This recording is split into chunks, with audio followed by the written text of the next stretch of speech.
ಮೂರ್ ಪಂಚಾಯತಿ ಸೇರಿ ನಿಮ್ಗೆ ಗೊತ್ತಿಲ್ಲ, ನಮ್ ಜನ ಬೆಂಗಳೂರಿಗೆ ಹೋಗೋದು, ಬಿಡದಿಗೆ ಹೋಗೋದು, ಇದಕ್ಕೆ ರಾಮನಗರ್ಗೆ ಹೋಗೋದು ತಪ್ಪಿಸ್ಬೇಕು, ಮಾಗಡಿ ಹೋಗೋದು ತಪ್ಪಿಸ್ಬೇಕು ಅಂತ ಹೋಬಳಿ ಮಟ್ಟ ಪಂಚಾಯತಿ ಮಟ್ಟದಲ್ಲಿ ಈಗ ನಾವು ಸ್ಕೂಲ್ ಮಾಡಿಸ್ತಾ ಇದ್ವಿ, ಕಾನ್ವೆಂಟ್ ಸ್ಕೂಲು. ಈಗ ನಾನೇ ಹಳ್ಳಿ ಬೆಂಗಳೂರು ಬಂದದ್ದು ಎಂತಕ್ಕೆ ಬಂದೆ, ಓದಕ್ಕೋಸ್ಕರ ನಮ್ಮ ಅಪ್ಪ ಕರ್ಕೊಂಡು ಬೆಂಗಳೂರು ಸೇರಿಸ್ಬಿಟ್ರು. ಹಳ್ಳಿಲಿ ಒಳ್ಳೆ ಸ್ಕೂಲ್ ಇದ್ರೆ ನಾನು ಅಲ್ಲೇ ಇರ್ತಿದ್ದೆ. ಅದಕ್ಕೋಸ್ಕರ ಯಾರು ತಂದೆ ತಾಯಿಗೆ ಪಾಪ ಇನ್ನೇನು ತಂದೆ ತಾಯಿಗೆ ಏನು ಆಸೆ, ನನ್ನ ಮಗನ್ಗೆ ಒಂದು ಒಳ್ಳೆ ವಿದ್ಯಾಭ್ಯಾಸ, ನಾನು ಆಸ್ತಿ ಕೊಡಕ್ಕಾಗದೆ ಹೋದ್ರು ಒಂದು ಒಳ್ಳೆ ವಿದ್ಯಾಭ್ಯಾಸ ಕೊಡಬೇಕು ಅಂತ ಮಕ್ಳಿಗೆ ಆಸೆ, ತಂದೆ ತಾಯಿಂದಿರ ಆಸೆ, ಇನ್ನೇನು ಆಸೆ ಇಲ್ಲ. ಒಂದು ಒಳ್ಳೆ ಕೆಲಸ ಸಿಕ್ಲೆ, ಒಂದು ಒಳ್ಳೆ ವಿದ್ಯಾಭ್ಯಾಸ ಆಗಲಿ, ಇನ್ನು ಇರೋ ಆಸ್ತಿಲೇ ಹೆಚ್ಚಕ್ಕಾಗೋದಿಲ್ಲ ಅಂತ ಅಂದ್ಬಿಟ್ಟು ಪಾಪ ವಿದ್ಯಾಭ್ಯಾಸ ಕೊಡಬೇಕು. ಅದಕ್ಕೆ ನಾವು ಈಗಾಗಲೇ ನಮ್ಮ ತಾಲೂಕಲ್ಲಿ, ನಿಮ್ಮ ಎಲ್ಲ ತಾಲೂಕಲ್ಲೂ ಕನಿಷ್ಠ ಮೂರು ಪಂಚಾಯತಿ ಸೇರಿ 7 ಕೋಟಿ ರೂಪಾಯಿ ಬಂಡವಾಳ ಹಾಕಿ, ಶಿವಣ್ಣ 7 ಕೋಟಿ ಬಂಡವಾಳ ಹಾಕಿ ಒಂದು ಸ್ಕೂಲ್ಗೆ 10 ಕೋಟಿ ಆಯ್ತದೆ. ಒಳ್ಳೆ ಸ್ಕೂಲ್ನ, ಇಂಟರ್ನ್ಯಾಷನಲ್ ಮಾದರಿ ಸ್ಕೂಲ್ನ ಮಾಡಿ ಮಕ್ಕಳಿಗೆ ಇಲ್ಲೇ ವಿದ್ಯಾಭ್ಯಾಸ ಬರಬೇಕು, ಟೌನ್ಗೆ ಹೋಗೋದು ತಪ್ಪಿಸ್ಬೇಕು ಅಂತೇಳಿ 3 ಪಂಚಾಯತಿ ಮಾಡ್ತಾ ಇದ್ವಿ. ಇಡೀ ದೇಶದಲ್ಲಿ ನಾನು ಒಂದು ಹೇಳ್ತಾ ಇದ್ದೀನಿ ನನ್ನ ತಾಯಂದಿರಿಗೆ, ಇಡೀ ದೇಶದಲ್ಲಿ ಎಲ್ಲೂ ಕೂಡ ಇಂಥ ಯೋಜನೆ ಇಲ್ಲ. ನಮ್ಮಲ್ಲಿ ಪ್ರಾರಂಭ ಮಾಡಿದ್ದೀವಿ. ಇಡೀ ರಾಜ್ಯದಲ್ಲಿ 2,000 ಸ್ಕೂಲ್ನ ಆ ಥರ ಮಾಡಬೇಕು ಅಂತ ಈ ಸಂದರ್ಭದಲ್ಲಿ ನಾವು ಹೊರಟಿದ್ದೀವಿ. ನೀವು ಕೇಳಬೇಕಾದ್ರೆ ನಿಮ್ಮ ಹಾಲು ಜಾಸ್ತಿ ಕೊಟ್ಟು, ಅಕ್ಕಿ ಎಲ್ಲ ನಿಮ್ಮ ಬದುಕಿನಲ್ಲಿ ಬದಲಾವಣೆ ಮಾಡಬೇಕು ಅಂತ ನಾವು ಮಾಡ್ತೀವಿ. ಈಗ ಮಾಡಿದ್ವಿ, ಇದೇ ಮಾಡ್ಕೊಂಡು ಬಂದು ಈಗ ನೆಕ್ಸ್ಟ್ ಏನು ಬಂತು, ಈಗ ನಮ್ಮ ಪಾರ್ಲಿಮೆಂಟ್ ಎಲೆಕ್ಷನ್ ಬಂತು. ಖರ್ಗೆ ಸಾಹೇಬರು, ಮಲ್ಲಿಕಾರ್ಜುನ್ ಖರ್ಗೆ ಅವರು AICC ಅಧ್ಯಕ್ಷರಾಗವ್ರೆ. ರಾಹುಲ್ ಗಾಂಧಿ ಅವ್ರು ಹೇಳವ್ರೆ ಕರ್ನಾಟಕದಲ್ಲಿ ಒಳ್ಳೆ ಕೆಲಸ ಮಾಡಿದ್ರಿ. ಅವತ್ತು ಕೆಲವು ನೀವು ಹೆಣ್ಮಕ್ಳು ಬಂದಿದ್ರಿ, ಇವರೆಲ್ಲ ಕರ್ಕೊಂಡ್ ಬಂದಿದ್ರು. ಪ್ರಿಯಾಂಕಾ ಗಾಂಧಿ ಏನ್ ಮಾಡಿದ್ರು, ನೀವೆಲ್ಲ ಎಲೆಕ್ಷನ್ ಭಾಷಣ ಹೊಡೆದ್ಬಿಡ್ತೀರಿ, ಹಂಗ ಆಗುದಿಲ್ಲ, ನೀವು ಸ್ವಲ್ಪ ಗ್ಯಾರಂಟಿ ಇರಬೇಕು. ಏನ್ ಗ್ಯಾರಂಟಿ ಮಾಡಬೇಕು, ನಮ್ಮ ಮುಂದೆ ಚಕ್ಟ ಸೈನ್ ಹಾಕ್ಬೇಕು ಅಂದ್ರು. ಆ ತಾಯಿ ಪ್ರಿಯಾಂಕಾ ಗಾಂಧಿ, ಇಂದಿರಾ ಗಾಂಧಿ ಮೊಮ್ಮಗಳು. ನಾವು ಚೆಕ್ನ, ನಾನು ಸಿದ್ದರಾಮಯ್ಯ ಚೆಕ್ನ ಸೈನ್ ಹಾಕಿ ಕಳಿಸ್ತೋ.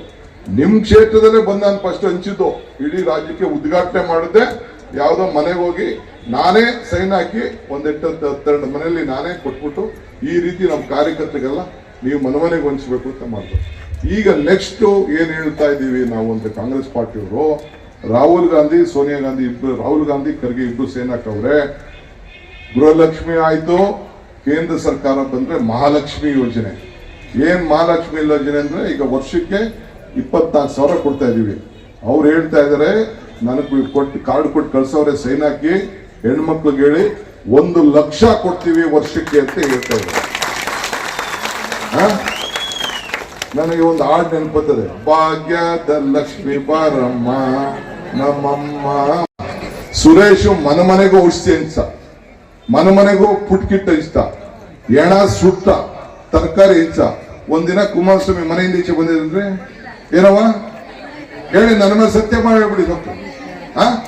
ಏನ್ ಕೊಟ್ಟು ಕೇಳ್ತಕ್ ಬರ್ತಾ ಇದಾರೆ ಈಗ? ಯಾರು ಕೊಟ್ಟು ಊಟ ಕೊಟ್ರೇನ್ರಿ? ರಾಜು ಏನ್ರಿ?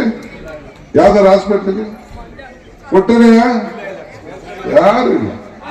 ರಾಜಶೇಖರ, ನೀನು ದಳದ ಅಧ್ಯಕ್ಷ ಆಗಿದ್ದೆ, ಮನೆಯಿಂದ ಈಚೆ ಬಂದಿರಲ್ರಿ? ಹೇಳ್ತಾ ಇರೋದು ನಾನು, ಇರೋದ್ ಸತ್ಯ ಹೇಳ್ಬೇಕಲ್ಲ. ಒಬ್ಬ ರಾಜಕಾರಣಿ ಆದವನು, ಪಂಚಾಯತಿ ಚೇರ್ಮನ್ ಆದವನು, ಒಬ್ಬ MLA ಆದವನು, ಪಂಚಾಯತಿ ಮೆಂಬರ್ ಆದವನು, ಜನಕ್ಕೆ ಕಷ್ಟ ಇಲ್ಲದೆ ಹೋದ್ಮೇಲೆ ಇನ್ನೇಂತಕ್ಕೆ ಅವ್ನು MLA ಆಗಿರ್ಬೇಕು? ಇನ್ನೇಂತಕ್ಕೆ ಕಷ್ಟ ಸುಖಕ್ಕೆ ಆಗ್ಬೇಕು ಅಂತ ಎಲ್ಲ ಜನ ಸಾಯ್ತಾ ಇದ್ರು. ನೋಡಿ, ನಾನು ನಿಮ್ಗೆ ಹೇಳ್ತಾ ಇದ್ದೀನಿ, ಒಬ್ಬ ಸುರೇಶ್ ಅಂಗಡಿ ಅಂತ ಒಬ್ಬ ಮಂತ್ರಿ, ಸೆಂಟ್ರಲ್ ಮಿನಿಸ್ಟ್ರು, BJP-ಅವನು, ಅವನ ಪಾಪ ಕೊರೋನಾ ಸತ್ತೋಗ್ಬಿಟ್ಟ. ಅವನ ಹೆಣನ ತಂದು ಊರು ಕೊಡಕ್ಕಾಗ್ಲಿಲ್ಲ ಫ್ಲೈಟಲ್ಲಿ. ಆಮೇಲೆ ಕೊನೆಗೆ ನಮ್ಮೂರಲ್ಲಿ ಕನಕಪುರದಲ್ಲಿ ಸತ್ತೋದ್ರು ಶೆಟ್ರುಗಳು, 4-5 ಜನ ಸತ್ರು. DK ಸುರೇಶ್, ರವಿ ಇಬ್ರು ಸೇರ್ಕೊಂಡು ಅವರೇ ಹೆಣನ ಊಣಾಕಿದ್ರು, ಹೆಣನ ಊತಿ ಶವ ಸಂಸ್ಕಾರ ಮಾಡಿದ್ರು. ಇದು ನಮ್ ಧರ್ಮ. ಇದು ಅವ್ರ ಮಕ್ಕಳೇ ಬರ್ಲಿಲ್ಲ ಅಂತ ಪರಿಸ್ಥಿತಿ ಇತ್ತು. ಹಂಗೆ ನಾವು PP ಕಿಟ್ ಹಾಕೊಂಡು ಜನಕ್ಕೆ ಸಹಾಯ ಮಾಡ್ಕೊಂಡು ಬಂದು ಇವತ್ತು ಓಟ್ ಏನ್ ಕೇಳ್ತಾ ಇದೀವಿ ಅಂದ್ರೆ, ನಾವು ಮಾಡದಂತ ಸೇವೆಗೆ ಮಾಡ್ತಾ ಇದ್ವಿ.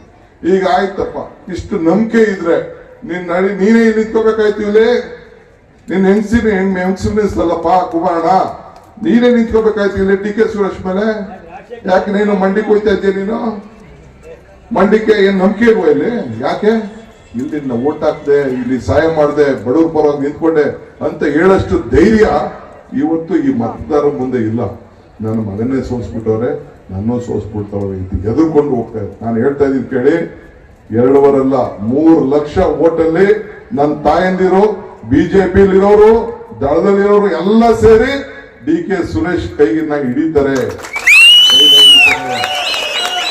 ಒಂದು ತಿಳ್ಕೊಳ್ಳಿ, ನಾನು ಎಲೆಕ್ಷನ್ ಟೈಮಲ್ಲಿ ಹೇಳಿದ್ದೆ, ಕಮಲ ಕೆರೆಯಲ್ಲಿದ್ದರೆ ಚಂದ, ತೆನೆ ಹೊಲದಲ್ಲಿದ್ದರೆ ಚಂದ, ಈ ದಾನ ಧರ್ಮ ಮಾಡುವ ಕೈ ಅಧಿಕಾರದಲ್ಲಿದ್ರೆ ಮಾತ್ರ ಚಂದ ಅಂತ ಹೇಳಿದ್ದೆ. ಅಂದ್ರೆ ಈ ಕೈ ಅಧಿಕಾರಕ್ಕೆ ಬಂದೋದಕ್ಕೆ 5 ಗ್ಯಾರಂಟಿ ಮಂಜೂರಾಯ್ತು, 5 ಬೆರಳು ಸೇರಿ ಈ ಕೈ ಮುಷ್ಟಿ ಆಯ್ತು, 5 ಗ್ಯಾರಂಟಿ ಸೇರಿ ಈ ಕೈ ಗಟ್ಟಿ ಆಯ್ತು. ನಿಮ್ ಕೈ ಗಟ್ಟಿ ಆಯ್ತೋ ಇಲ್ಲೋ? ನಿಮ್ ಕೈಗೆ ಶಕ್ತಿ ಬತ್ತೋ ಇಲ್ಲೋ? ಕುಡಿಕೆ ಪಡಿಕೆಯಲ್ಲಿರೋ ದುಡ್ಡು ಸಣ್ಣ ಪಣ್ಣ ಇರೋದೆಲ್ಲ ಹೆಚ್ಚು ಕಮ್ಮಿ 5-6 ಸಾವಿರ ಉಳಿತಾ ಇದೆಯೋ ಇಲ್ಲೋ? ನೀವು ಕೇಳಬೇಕು. ವೋಟ್ ಹಾಕುವಂತ ಬಂದವರಿಗೆ ಪಕ್ಕದಲ್ಲಿ ದಳದ ಮನೆಯವರು ಇದ್ರು, ಬಿಜೆಪಿ ಮನೆ ಇದ್ರು, ನೀವು ಕೇಳಬೇಕು. DK ಶಿವಕುಮಾರ್, DK ಸುರೇಶ್, ಬಾಲಕೃಷ್ಣ 5-5 ಸಾವಿರ ಕೊಡ್ತಾವ್ ಕಡೆ ಹೆಚ್ಚು ಕಮ್ಮಿ ನಮ್ಗೆ ಅನುಕೂಲ ಆಯ್ತದೆ. ಉಪಕಾರ ಸ್ಮರಣೆ ಇರಬೇಕು. ಉಪ್ಪು ತಿಂದ ಮನೆ